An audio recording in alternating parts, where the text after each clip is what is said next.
যখন আমি না এখন সত্যি কথা বলি, এই ডিসিশন কীভাবে প্রিন্সিপাল কীভাবে করবে এটা তোমার ওপর ডিপেন্ড করে। তুমি যদি সর্বোচ্চ তোমার শেষ গোলটা জানতে পারো না, যে আমি জীবনে কি চাই। আমি জীবনে যতগুলো দেশ আছে প্রত্যেকটা দেশের 100 জনকে বিয়ে করতে চাই, না কি করতে চাই, না বাংলাদেশ পুরো দখলে নিতে চাই, না পৃথিবী পুরো দখলে নিতে চাই, না কি করতে চাই সেটা জানতে হবে। এটা হলো মূল কথা। ওইটা জানলে ট্রাই টু ফাইন্ড ইট, যে আমি আমি চাই কি। যেমন আমি এক সময় ভাবতাম যে চাকরি বাকরি করবো, মানে একটা পর্যায়ে সরকারিগুলা। তারপরে আমি এসএসসি যখন পরীক্ষা দিই না, তখন আমি দেখলাম আমার রেজাল্ট A+ আসেনি। তখন আমি একটা জিনিস ক্লিয়ার হয়ে গেলাম যে এই জায়গাতে তুমি ভালো হলেও ইচ্ছা করলে তোমাকে যদি মানুষ না চাই তোমাকে উঠতে দিবে না। এখানে এটা স্কোপ ওদের। এটা ঠিক যে নিম্নমানের মানুষগুলোই মাদাচ্চোদ হয়, যত একটু ভালো মানুষ ততই ভালো, ওই ভালো তাহলে ওই ভালো জায়গাটাতে গেছে। ঠিক আছে, এটা আমি দেখেছি। মানে আমি বাহিনচোদ, তো আমি দেখেছি আমি বাহিনচোদ, আমি বাহিনচোদের জায়গাতে থাকবো। আমি যদি একটু ভালো হয় আমি ভালো জায়গাতে অটোমেটিক চলে যাবো, আজকে না গেলে কালকে যাবো। মানে আর তুমি মন থেকে যা চাও, তুমি যদি ওইটার জন্য সব কিছু করতে রাজি হও সবই পাইবে। তুমি যদি কও যে 1000 জনকে আমি দিনে করার শক্তি চাই আল্লাহ, তাও পাই নেবে। মানে অ্যাজ এ এক্সাম্পল, তাও এটা বিজি। বাট মানে কী করবো, হ্যাঁ হ্যাঁ হ্যাঁ, এই টিটিসিতে পড়তাম তো, এসএসসি দিয়েছি আমি টিটিসিতে। এক সময় না, আমার ক্লাসমেটেরা জানে আমি মনে করতাম one of the best student ছিলাম আমি আমাদের ব্যাচের। নিজের মনে আমি 2 মাস পড়েছিলাম, টেনে মনে হয় কিনা 10-12 মাসের মধ্যে, কারণ আমাদের করোনার সময় পড়ালেখা বাড়ারবাল, আর টিটিসিতে এমনিতেই বইটা সহজ সব। সে সময়তে আমি কি দেখলাম, আমি ল্যাপটপ নিয়েছিলাম যে আমি ফ্রিল্যান্সিং করবো, এটা সেটা আবি যাবি। আমি আমি তখন আমার এটুকু মাইন্ডে ছিল যে তোমার স্কিল থাকলে তোমার ডিগ্রি না থাকলে হবে। এইটা নিয়ে আমার স্যার থেকে অনেকের সাথে ঝামেলা হয়েছে স্কুলে পর্যন্ত। আমাকে নিজের ছেলের মতন ভালোবাসে আমি মনে করি, আর আমি ওনাকে আমার বন্ধু, বাপের মতন সম্মান দিতাম, বন্ধুর মতন ভালোবাসতাম, এবং উনি আমার লাইফ পরিবর্তনের সবচেয়ে বড় ব্যক্তিগুলোর মধ্যে একটা।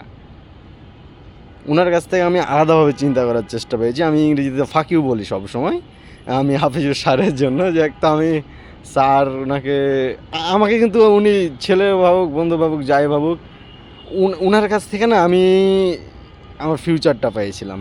মানে ভাবতে, উনি মালয়েশিয়া থেকে বিএসসি করেছিলেন ইলেকট্রিক্যাল ইঞ্জিনিয়ারের উপরে। দেশে রাজশাহী পলিটেকনিক থেকে মনে হয় সম্ভবত উনি করেছিলেন ট্রিপল ইনিয়েটে। তো উনি আমাকে নিজের ছেলের মতন ভালোবাসতেন। আমি উনার অ্যাটিটিউড দিয়ে আমি না চাঁপাইনবাবগঞ্জে পড়তাম টিটিসিতে। আমরা এই বাংলাদেশের টিটিসির লাস্ট ব্যাচ, তারপরে তো টিটিসিতে ক্লাস অফ। তো সেই সময় আমি দেখলাম ওনার অ্যাটিটিউড, উনি প্রথম আসলো না, ওনার আমার অ্যাটিটিউডটা অনেক ভালো লাগলো। কারণ দাড়ি চুল টুপি মাথায় দিয়ে, ছোট বয়সও খুব একটা বেশি না, দেখতে হেবি সুন্দর। প্রিন্সিপালকেও সালাম দেয় না, মানে খ্যাপার মতন নাচছে টাচছে, ঘুরছে টুরছে। আমি করছি এই তো কিছু না কিছু আছে। তো মানে আস্তে আস্তে আস্তে আস্তে ওনার সাথে আমি সম্পর্ক, আমাকে মানে আজও ভালো লাগলো, নাকি একটা ভিতর থেকে ভালোবাসা ফিল এলো, হ্যাঁ, যে মানুষটা কে। তারপরে তখন দেখছি আমাদের টিচার যাবে এইটা সেটা ইন্টারেস্ট। তো ওনার কাছ থেকে যে আমি কিন্তু আমি ওনার মতন চিন্তা করি না, কিন্তু ওনার কাছ থেকে অনেক কিছু পেয়েছি। উনি দেখি কথায় কথায় ইংরেজি বলে, মালয়েশিয়া থেকে পড়ে এসছে তো বলতেছি। তো উনি ইংলিশের গুরুত্বটা সমঝাইলো। আমাকে কিন্তু ক্লাস 10-এর আগা পর্যন্ত, ক্লাস 5-এ পর্যন্ত ভরত স্যার, উনি আমার জীবন, আমি ওনাকে অনেক ভালোবাসি। ভরত স্যার উনিও আমাকে নিজের ছেলের মতন করে, ওনার বাড়িতে ওনার আর ওনার মেয়ে ছিল, নামটা কি মনে পড়ছে না, বাট ও আমাকে না অনেক ভালোবাসতেন ভরত স্যারও আমাকে। আমি ওনার বাড়িতে যে 3-4 ঘন্টা করে ওনাকে জ্বালাইতাম, পড়তাম। শ্রাবন্তী নাকি ভুলে গেলাম। অনেক সুন্দর ভালো। ওই আর আমি একসাথে খেলতাম ক্লাস 5-এ থাকতে লাগে, একসাথে আমরা পড়তাম টরতাম। তো আমার লাইফ না চেঞ্জ হয়েছে ওই 5-এ। আমার আমার এক লাইফ চেঞ্জ হয়েছে আমার মার জন্য। মানে প্রত্যেকটা জায়গাতে জায়গাতে, বাট আমি মানে আমার লাইফে ইন্টারেস্টিং ইন্টারেস্টিং কিছু মানুষ পেয়েছি, হ্যাঁ। শ্রাবন্তী। তো শ্রাবন্তী আর আমি বাড়িতে পড়তাম একসাথে। স্যার খালি আমাদের দুজনকে আর কি পড়াতো। তো ওটা আর এক ইন্টারেস্ট। তো ওখানে একরকম গেল। তো ওই ওই স্যার আমাকে বলে আমি ইংরেজিতে রিডিং পড়তে পারতাম না, হ্যাঁ, কিন্তু ইংরেজি কোশ্চেন সলভ করে দিতাম হালকা পাতলা। হ্যাঁ, তাহাকে কইতে তুই রিডিং পড়তে পারিস না, কিন্তু কীভাবে কী করছিস। আর তার আগে 4 পর্যন্ত আমি কিন্তু আমার গ্রামে পড়ালেখা করেছি। আমি কিন্তু আমার গ্রামে সবচেয়ে বড় মাস্তান ছিলাম যতদিন পড়ালেখা করেছি আমার ক্লাসে থেকে। আমি অ্যাজ এ এক্সাম্পল, আমি ক্লাস 2-এ পড়ি, আমি থ্রির বাচ্চাকে জমা দিয়েছি। এবং সে আমাদের মানে এরকম রেকর্ড আছে যে এমনি সবাই চিনতে পারবে যে আমার মানে এরকম কাজটা যে হয়তো। আর মেয়েদেরকেও আমি মারতাম ক্লাস 4 পর্যন্ত। মানে খেলতে না নিলে চাস্তো বোনদেরকে মারতাম, ওরা খেলছে টেলছে, খেলা টেলা লাইনি। আমিও খেলবো তোদের সাথে, আমাকে খেলা নিবি না কেন, হ্যাঁ, আমার এটা কথা। তখন মানে এইরকম আর কি, জোর করে খেলতাম, তাল গাছ যাবি নাহলে মারতাম। এটা নিয়ে আর একটা কাহিনি আছে, হ্যাঁ, আমি বলবো। আমার চাস্তো বোনকে আমি মেরেছিলাম স্কুলে, তার জন্য তখন আমাদের বাড়িতে পারিবারিকভাবে ঝামেলা হয়েছিল অনেক বড়। যাই হোক, ওর নাম বিথি। ওইও আমার নিজের চাস্তো বোন। যাই হোক, রোজিনা আন্টিও ইন্টারেস্টিং ক্যারেক্টার। যাই হোক, তো হ্যাঁ, এটা একটা মানে আমার এটা সমস্যা, আমি কোনখান থেকে বলতে বলতে কোথায় কোথায় যাই না। তো এইরকম আর কি। হ্যাঁ, আগে এখন স্যারের কথা বলি। তো স্যারকে দেখলাম ইংলিশে বলে, খালি এক কথায় কথায় ইংলিশ বলে মাঝে মাঝে সবাই বলে। আমি ক্যাচ করলাম যে আমি ইংলিশ শিখবো, ইংলিশ আমি বলবো স্যারের এইটা। তারপর স্যারের সাথে একটা পরে আন্ডারস্ট্যান্ডিং হলো। তখন আমি স্যারের বাসাতে যেতাম। স্যারের বাসাতে গিয়ে স্যার আমাকে নিজের ছেলের মতন বাসাতে নিজের, আমার মনে আছে গরুর গোশ চাল আমাকে খাওয়াতো, আমরা একসাথে নামাজে যেতাম। উনি অনেক ভালো মানুষ, আমাকে নিজের ছেলের থেকে কোনো অংশ কম করেনি। উনি ধার্মিক বেশি, অনেকটাই ধার্মিক।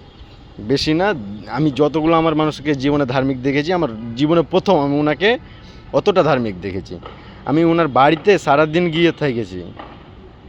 আমার জন্য স্পেশাল রুম ছিল, মানে একটা রুম ছিল, ওখানে আমি গিয়ে থাকতাম ধরেন। তো মানে আরও রুম আছে ওখানে, ম্যাডাম আছে।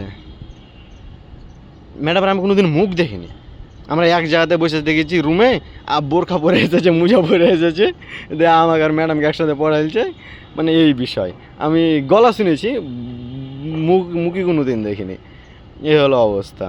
তো আমি না ওনাকে অনেক অনেক ভালোবাসি বলতে আমার ভালো লাগে ওনাকে অনেক। ওনাকে দেখে আমি তখন বলি যে আমি ইংরেজি শিখবো। তখন থেকে হালকা পাতলা করে করে নিজের ইন্টারেস্ট নিয়ে আর কি হালকা পাতলা একটা ইংরেজি শিখেছি।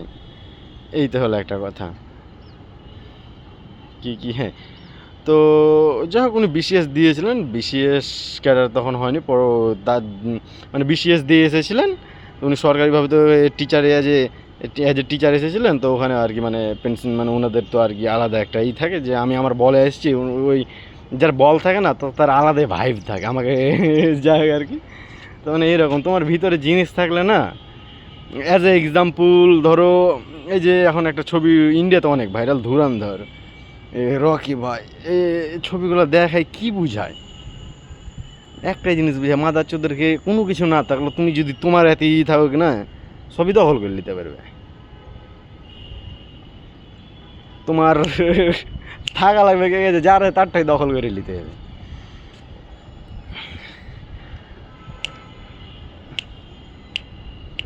গোল এখন এটা ডিসিশন তোমাকে নিতে হবে যে তুমি দখল করবে না, বুঝতে পারছো না? কি থেকে শুরু করেছিলাম, হ্যাঁ, মানে এটা প্রায়োরিটি লিস্ট। তারপরে তখন গোল অনুযায়ী তখন আমরা গোলের সাথে যেটা যাবে সেটা যাবে, ভাগ করে সবাইকে ফাঁকিও বলে দিতে হবে। অ্যান্ড ফাঁকিউ মানে লাভ ইউ। তুমি যা ধরবে তাই ধরো। তুমি যদি এটা মানে মাদারচোদ। যদি তুমি মাদারচোদ হও তাহলে মাদারচোদ ভাবে নিবে, তুমি যদি ভালোভাবে নাও তাহলে মনে করো আমি তোমাকে বললাম ভালোবাসি, বুঝতে পারছো? এটাই আমার লাস্ট ভিডিও, মানে আমি এটাতে এক্সপ্লেন করলাম। আমি ফাক ইউ কিসের জন্য বলি না, আমি একসময় ফাক ইউ নিয়ে ব্র্যান্ড তৈরি করতে চেয়েছিলাম। তো যাই হোক, আমাকে ফাক ইউ শব্দটা অনেক ভালো লাগে। আমাকে অনেক ফাক করি, বাকিটা ফাক ইউ।